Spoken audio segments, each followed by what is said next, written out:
ufite byose ariko amahoro ubiboneramo, ufite ubura ariko uhorana amarira, ariko humura uzaniye inkuru yo kumusaraba, kumusaraba hamara inyota, kumusaraba hamara intimba, kumusaraba hahoza amarira, kumusaraba, kumusaraba iriba rimara inyota, wanywereye amazi meza, amazi y'ubugingo, kumusaraba, kumusaraba iriba rimara inyota, amazi y'ubugingo, kumusaraba, kumusaraba ibyishimo, iriba rimara inyota, wanywereye amazi y'ubugingo, kumusaraba, kumusaraba iriba rimara inyota, wanywereye amazi meza, amazi y'ubugingo.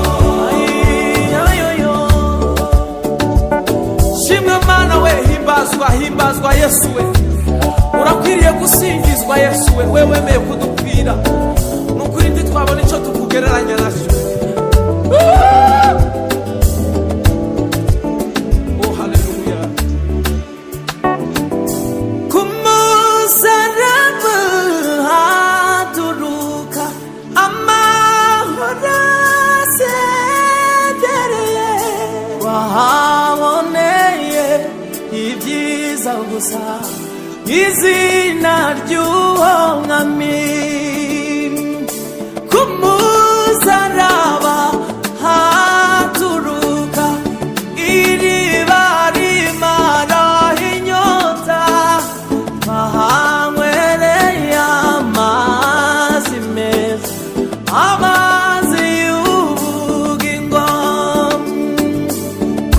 kumusaraba haturuka iriba rimara inyota, wanywereye amazi meza, amazi y'ubugingo. Ayiwe kumusaraba, kumusaraba iriba ryiza, iriba rimara inyota, wanywereye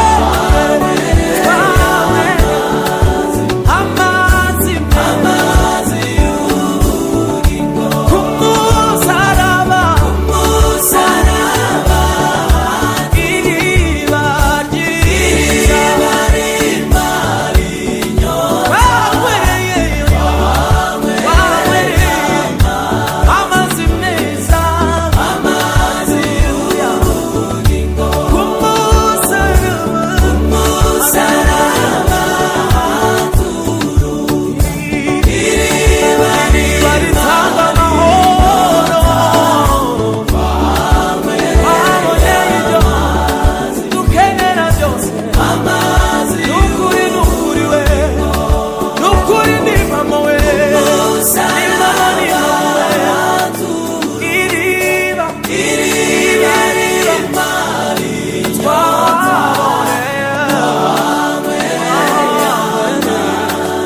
amazi y'ubugingo,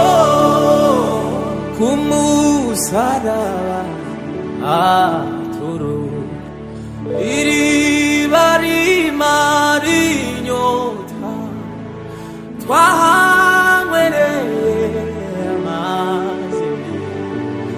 amazi y'ubugingo. Haleluya! Kumusaraba turu iriba rimara inyota twahanywereye amazi meza, amazi y'ubugingo we. Kumusaraba aturuka iriba rimara inyota twahaboneye ibyishimo kurujya musozi. Umusaraba wabambweho Yesu we, niwo tujya twirigira, twahaboneye kubyara turaheka, ariko Yesu we. Shalom shalom, mumeze neza, amahoro y'Imana akomeze kubana namwe nkuko bisanzwe n'ijwi ry'amahoro TV. Ndabashimiye mwese mukomeje gukurikirana ibiganiro byacu byo kwijwi ry'amahoro. Uyu munsi ni tariki 31 ukwezi kwa 10 2024. Uyu munsi utanezerewe ariko ukaza kunezererwa, waba uri kurira uyu munsi ariko ejo impundu uzikavuga, kubera ko nta jambo Imana ikivuga ngo rere, nta kintu Imana ikivugira ubusa. Ndashima Imana ko ari uyo kwizerwa kandi ari kwiringirwa. Uyu munsi bya bitameze neza ariko ejo bikaba bimeze neza. Uyu munsi waba udishimye ariko ejo ukishima. Inshuti z'umusaraba, bavandimwe, inshuti bakunzi bijwi ry'amahoro, mukomeze kugubwa neza kandi Uwiteka amahoro atanga akomeze kubasakaza mu izina rya Yesu Kristo w'i Nazareti. Imana ishimwe cyane. Uyu munsi waba ukurira ejo ugaseka, ndetse uyu munsi waba ukurira ejo bwaca impundu zikavuga, niko Dawidi yavuze. Imana ishimwe cyane. Uyu munsi nkuza ni ijambo rivuga ngo bamaso, kuko iminsi iragoye, bamaso kandi ibihe ntabwo ari bya bindi. Kwezi kwa 11 n'ukwezi kwa 12 mu gusengera cyane, kuko hari byinshi bigiye kuza kubamo biteye urujijo ndetse bidasanzwe. Imana y'amahoro ikomeze kubishimira. Yesu aza kwifuza ku imitima yacu kandi Uwiteka akomeze kubishimira. Wirinde kwicira inzira, utegereze ubushake bw'Imana bukore, utegereze neza y'Imana ikore, kandi ibyo umwami Imana yashimye gukora ibyo ngibyo aba ari byo biba ku buzima bwawe. Imana ihabwe icyubahiro. Amajyepfo, amajyaruguru, iburasirazuba n'uburengera bwaryo, ndetse n'umujyi wa Kigali, abari mu Rwanda, bari mu mahanga, diaspora n'ahandi, mukomeze kugubwa neza kandi amahoro y'Imana akomeze kuba kuri mwebwe. Imana ishimwe cyane. Rero uyu munsi wa none nkuzaniye ijambo rivuga ngo bamaso, kuko iminsi n'ibihe ari bibi. Iminsi n'ibihe ni bibi. Nkuzaniye ijambo rivuga ngo bamaso, bamaso, kuko iminsi n'ibihe ni bibi, byakomeje kugorana, ibihe byakomeje kugorana. Yego, Bibiliya tugiye kuza gusenga maze twumva ijambo ry'Imana. Tumara kumva ijambo ry'Imana ubundi dukomeze. Ndaza hari makuru ndaza kubaha, ariko twabanje icyo bita ijambo ry'Imana.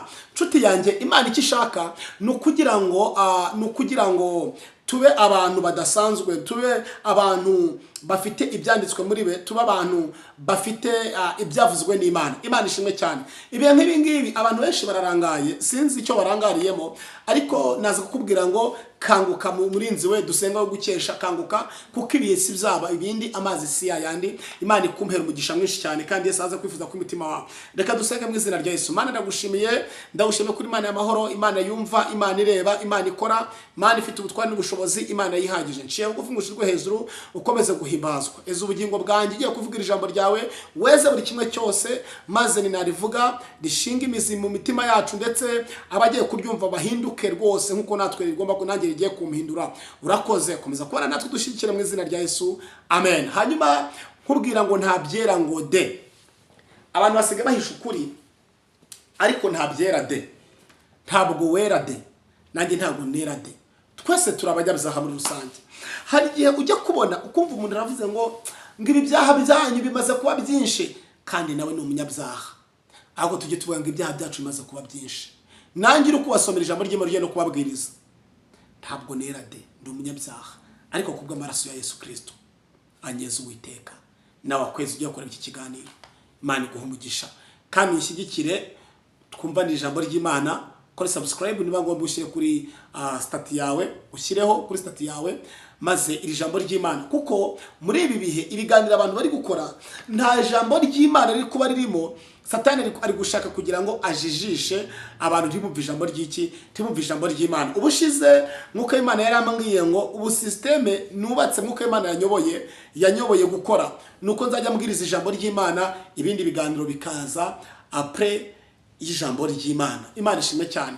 Rero ndashima Imana ko ari umubyeyi kandi ari umutunzi w'imbabazi, kandi Uwiteka ko ari wo kwiringirwa ndetse wo kwizerwa. Tujya kurana ijambo ry'Imana muneka muri Mariko ibice 11 umurongo wa 12. Mariko 11:12. Reka dusome mu izina rya Yesu Kristo. Biravuga ngo Yesu avuma igiti cyitwa umutini. Bukeye bwaho mu gitondo bamaze kuva i Betaniya arasonza, areba kure, abona umutini uriho ibibabi, arawegera ngo ahari yawubonamo imbuto. Nyamara awugezeho ntiyagira icyo abona keretse ibibabi, kuko kitari igihe cyo kwera kw'imitini. Arawubwira ati umutini ntakarya, arawubwira ati umuntu ntakarye ku mbuto zawe iteka ryose. Abigishwa be barabyumva. Bageze i Yerusalemu yinjira mu rusengero, ndashaka gutinda aha hantu, yubika ameza bavunjaga ifeza n'intebe n'abagaragu, intebe zabaguraga inuma. Ntiyakundira umuntu wese kugira ngo kugira icyo anyuza mu rusengero. Bibiliya ivuga kuri 17 akigisha ati mbese ntimuzi ko byanditswe ngo inzu yanjye izitwa inzu yo gusengerwamo n'amahanga yose, ariko mwebwe mwayihinduye isenga ry'abambuzi. Abatambyi bakuru n'abanditsi babyumvise bashaka uko bamwica, ariko baramutinya kuko abantu bose batangazwa no kwigisha kwe. Bugorobye asohoka mu murwa, asohoka mu murwa. Mwakirereza ijambo ry'Imana. Imana ishime cyane.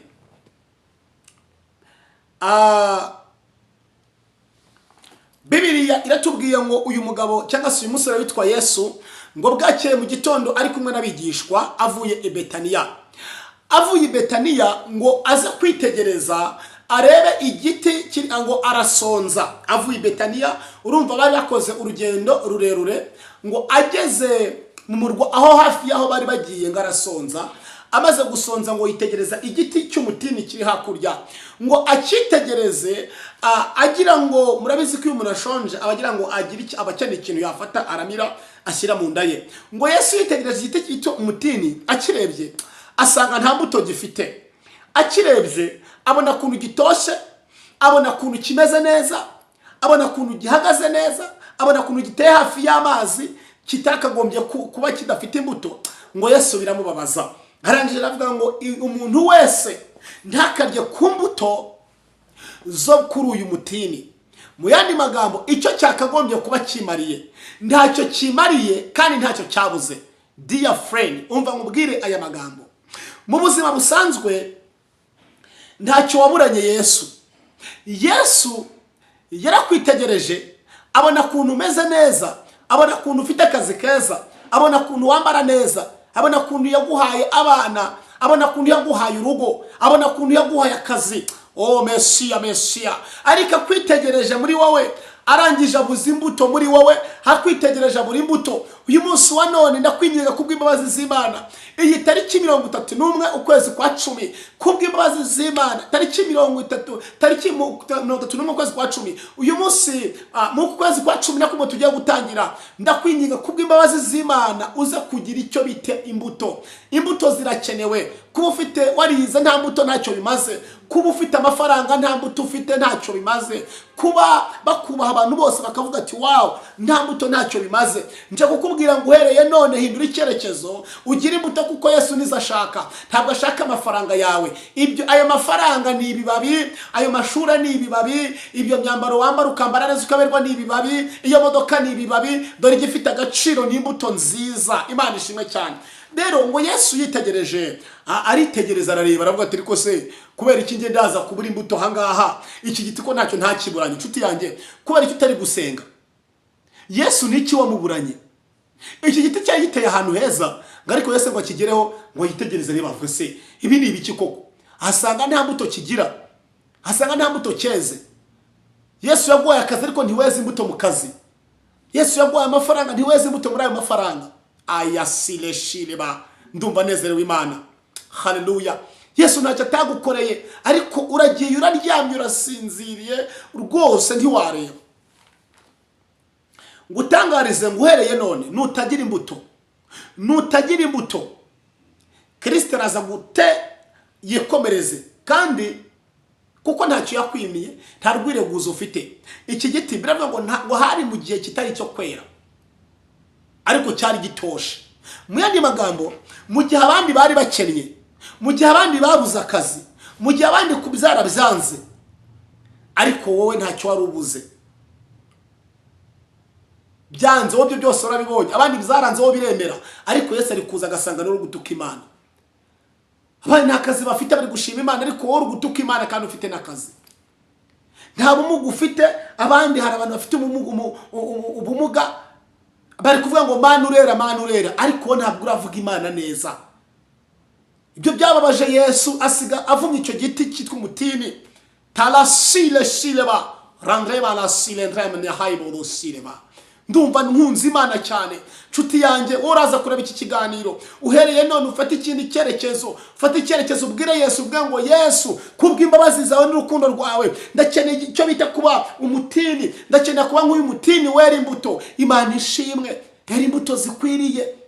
Nshuti yanjye era imbuto zikwiriye. Akazi kose gakorana umwuga, wera imbuto zikwiriye. Ndaza kukubwira ngo wera imbuto zikwiriye, haba mu kazi kawe era imbuto zikwiriye, haba mu ishuri imbuto zikwiriye, wa mu mama mu rugo iwawe era imbuto zikwiriye, wa mu papa we era imbuto zikwiriye. Kuko uyu mwami Imana ntacyo twamuburanye, uyu mwami Imana ntacyo yatwimye. Era imbuto zikwiriye, ubyemere cyangwa ubihakane, era imbuto zigize gute? Imbuto zikwiriye. Turi imbere ya kamera twera imbuto zikwiriye, turi n'inyuma ya kamera twera imbuto zikwiriye, turi mu baturanyi twera imbuto zikwiriye, ku buryo twagira mu baturanyi bakavuga ngo aba bantu ni ukuri umuntu nta kibazo cye afite imbuto zikwiriye. Yesu atugire neza cyane mu izina rya Yesu.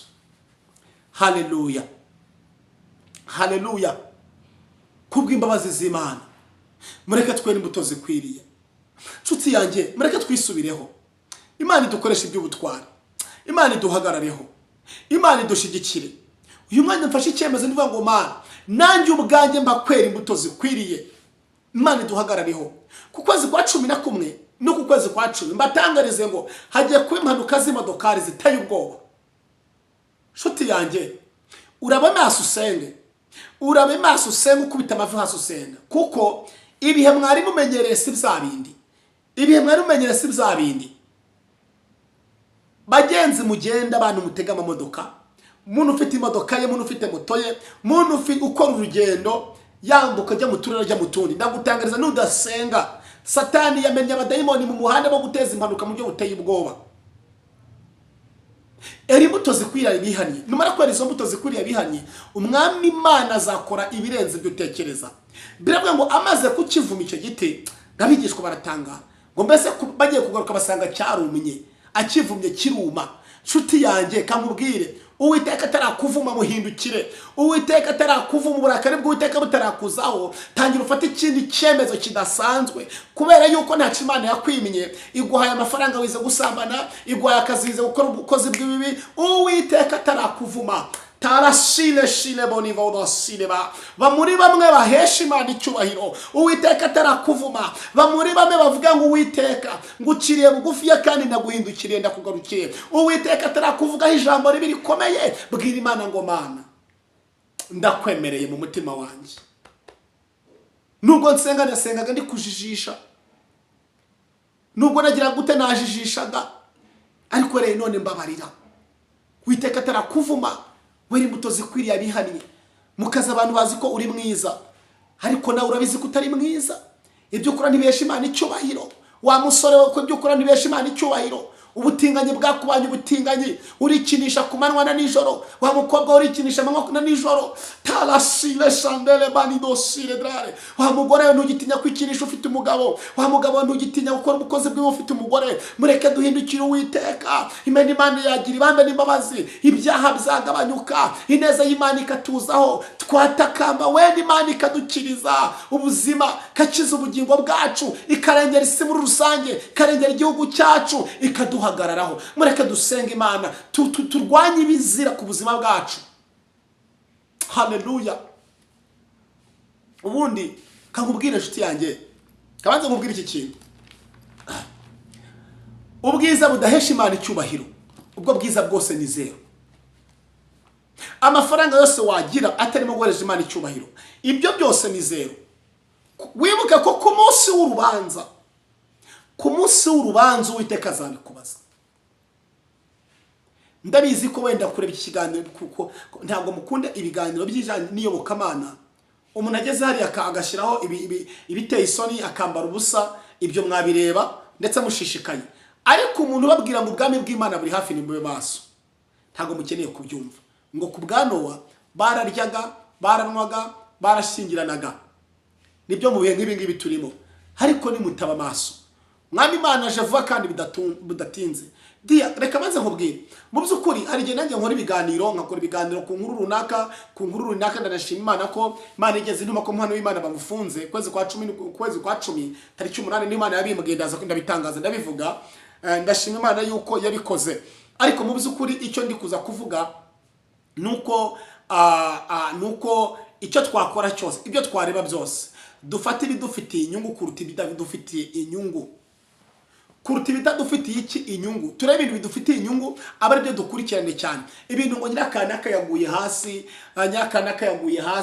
nyirakanaka bamufashe. Mu by'ukuri ibyo ngibyo ni ikihe kintu biraza kuguha? Twe nk'abahanuzi cyangwa se abavuga butumwa, wagira ngo turi muri competition. Kandi ntabwo turi muri competition. Twagombye kuba turi mu mwanya mwiza wo gusengerana, kuko nta musirikare utamugenzi we ku rugamba. Iyo umusirikare abonye mugenzi we bamurashe, aramufata akamukubita ibitugu, akamureka akamujyana. Ariko tw'abakirisitu, tw'abantu b'Imana, tw'abahanuzi, tw'abavuga butumwa, twe dusenga, tw'abakirisitu dusenga, mugenzi wacu ari guhura n'ikintu gikomeye. Satani ari kumurasa, yamara kumurasa natwe tukavuga ngo reka rebe, ngo reka yumve, tukirengagiza yuko aho Satani anyuza mutera yanahanyura gutera, yanahanyura ntera. Imana ikubabarire cyane. Fata guhindukira Uwiteka, bwira ngo Uwiteka ndakwemereye, ndahindutse rwose, mbaye icyaremwe gisha, nkoresha uko ushaka gusa Mwami, umpa amahoro n'umunezero. Sinabasha kubaho ntagufite, kujya kure yabo niko kuyoba. Ubibwire Yesu. Tumbira Yesu wenyine, niwe gisubizo. Tumbira Yesu wenyine, niwe gisubizo. Uyu munsi wa none tuve kuri ba mami ba dadi. Umunsi mami wawe yaguye, nawe uzagwa. Umunsi dadi wawe yaguye, nawe uzagwa. Kandi twibuke neza, icyitegererezo cyose, urufatiro rwose ni kuri Kristo. Niho hari urufatiro rwose ninde? Ni kuri Kristo. Matayo 12:28 haravuga ngo yemwe abarushye ngo kandi n'abaremerewe mwese ni musange ndabaruhura kuko ndi umugwaneza, ndi umugira neza. Imana ishimwe cyane. Nshuti yanjye, kuki ibibazo biri kukurenga ukajya kwirukanga mu bantu no kubwira abantu ngo byacitse byakomeye? No, igihe turimo reka tuvuge Imana neza, mureke tubwire Imana ko niyo tugomba guhungira, tugomba gushaka, tugomba kubwira ikadukora ibyo akagombye kudukorera. Imana ishimwe cyane. Bibiliya yatubwiye ngo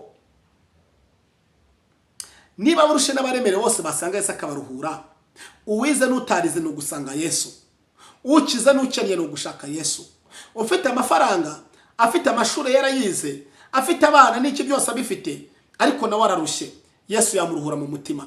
Birashaka ko ibyo ngibyo bifite, ariko ari umutindi wo mu mutima, ari umutindi nyakujya. ndetse n'umutindi wo kubabarirwa. Abakire tuvuga sanga bubatse amayetaje.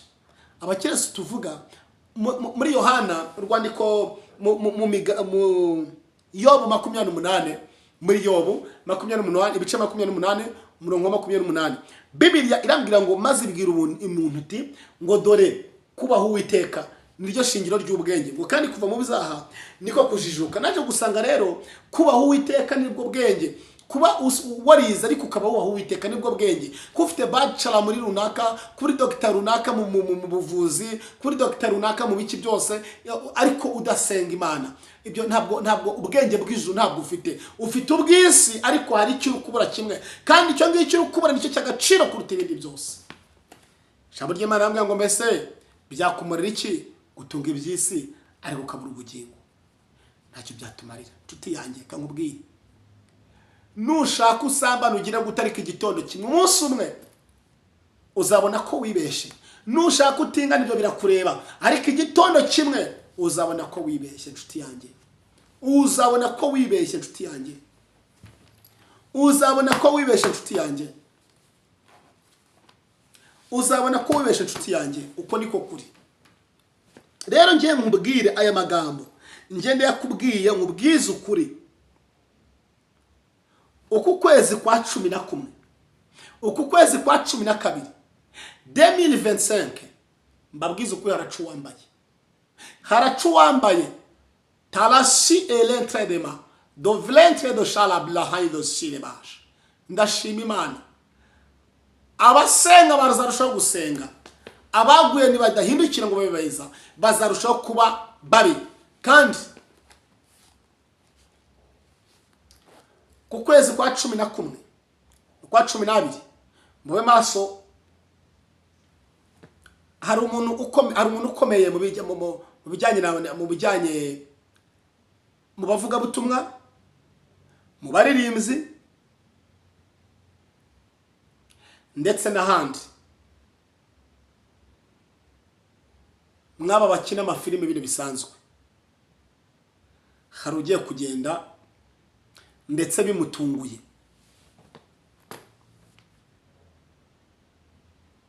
kandi abantu bose bazabatungura, bazavuga ngo mbese ibi ni ibiki koko? Mw'abakristo mwe nimusenge, musengereze ingendo mukora za buri munsi, kuko impfu zo mu kwa 11 no kwa 12 ndabatangariza ngo zimpanuka ziteye ubwoba. Gereza zigiye kuza kugo abantu bakabafunga kubera kwitwara nabi. Kababwiza ukuri, habaye agashya kadasanzwe. Murekera tubwire Imana dukomereza amaboko. Bibiliya yatubwiye ngo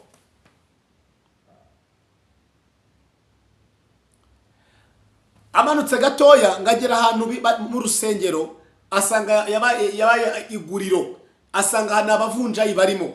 Insengero zabayemo abavunjayi, talasile bontredema. Nyanigeze nibonera neza insengero zarabaye depo y'inzoga, amadepo y'inzoga runaka, ndabyibonera gutya. Insengero zarajemo ibintu byitwa ibintu bimeze nk'ibyo bapfumu, nk'ibyo bacuraguzi.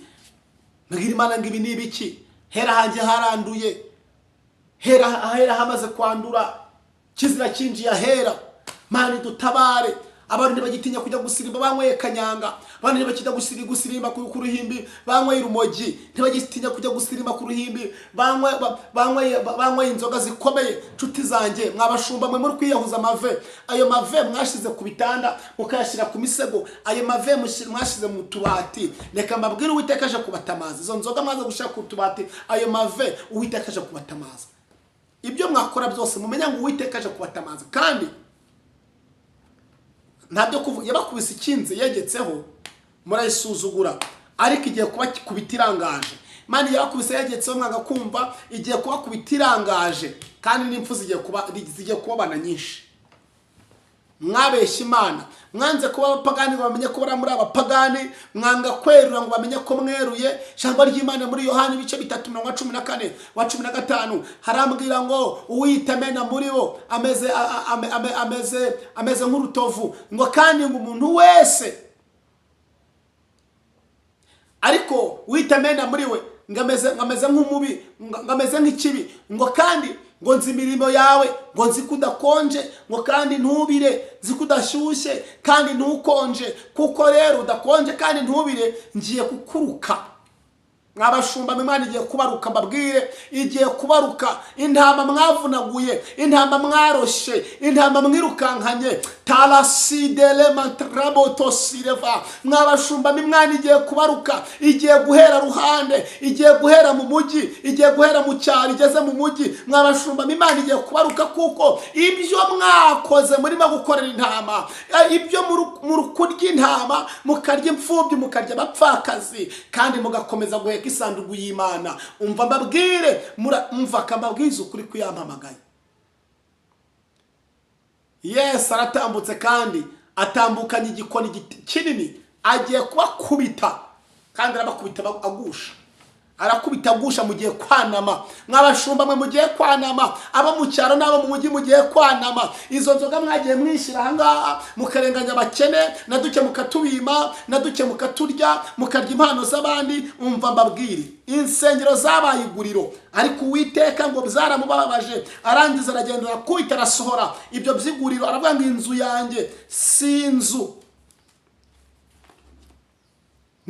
niba kumviramo ijambo ry'Imana si inzu yo kujyamo ibibi Mana ishimwe nyiri umurima araje ibyo birabareba nyiri umurima araje kandi kukaje vuba bidatinze kaga karabasatiriye ahereye mu mujyi ahereye mu cyaro no mu mujyi bihereye mu mujyi rwagati bizamuka mu cyaro uko niko kuri mwami w'amahoro aravuze ngo abakristo yewe nushaka uri umukristo mu Rwanda ariko wararimanganyije wigira mwiza kandi uri mubi nushaka uri umugande nushaka uri umurundi nushaka uri umukongomani nushaka uri umutanzania nushaka uri Buraya iyi Imana wafashe nabi zagusanga uherereye mwivuganire ubutumwa ntibureba bari mu Rwanda gusa bureba abarundi bureba abakongomani bureba Tanzania bureba Kongo bureba Tanzania bureba Uganda bureba abari Buraya hose burabareba mwanze kwimika Imana mutima yanyu mwimika ibigirwamana Imana igiye kwigaragaza nk'Imana tolesilebo ibyo mwayisezeranyije sibyo mwakoze amasezerano mwayihaye siyo mwakoze mwaragiye murayibabaza murayimura mwimika ibigirwamana Uwiteka yizeye mugiye kubonana haleluya Imana ishimwe mwabasore mwe nimuhindukire mwabasore mwe muhindukire ibyo mwihaye byo kujya gucura abagore muri abasore ibyo mwihaye byo kujya gucura abagabo mwabakobwa mwe bakaza kubacura mu gasenya ingo z'abandi zubatse izi ngo muri gusenya mwabakobwa mwe ntago zizaba ngo amahoro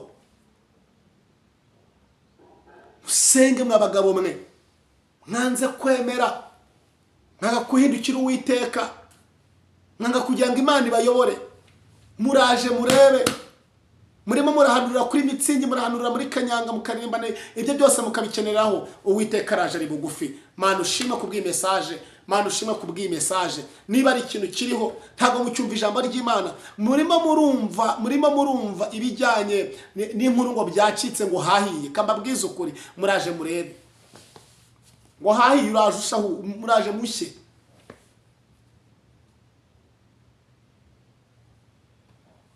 uko niko kuri kuyampamagaye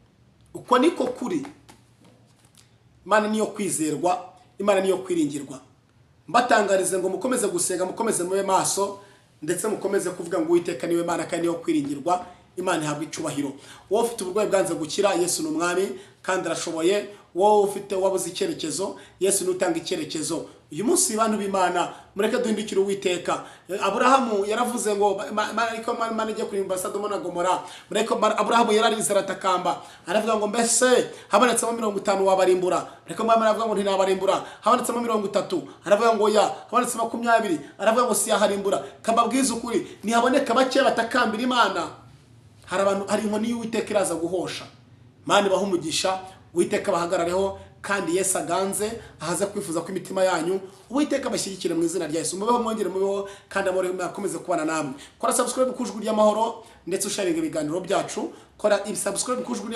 ry'amahoro usharinga ibiganiro byacu udutera inkunga mu wakabyarwe ndabasabye Mana yanjye shamwamba bare mugasharinga ibiganiro koko mwasharinga ibi biganiro ko ntacu bibatwaye ndabinginze iri jambo ry'Imana baryumve nyaboneka iri jambo ry'Imana ndabinginze baryumve ndabinginze kubw'imbabazi z'Imana uwo bikoze Imana igoreza umugisha Imana ikugire neza mu izina rya Yesu Kristo Nazareti Imana ikwishimire Imana igumugisha Imana nsengeye abarwayi nsengeye bafite amadeni nsengeye witeka nsengeye buri mwe wese wabuze icyerekezo cy'ubuzima nsengeye buri mwe wese ufite amarira kubwo impamvu runaka urabizi kundusha kandi ijambo ryambwiye ngo ijambo ryawe ntabwo rizahera ubusa ndagushimiye ko meye ko mvuga tashatse ko mvuga sinavuga tabyemeye ntacyo nakora ushimwe kandi uhimbazwe urakoze kunshoboje umuntu wese uzahindurwa ibiganiro byawe ni mu izina rya Yesu amen kandi amen Imana bamugisha Uwiteka aje kwifuza ku mitima yanyu shalom shalom shalom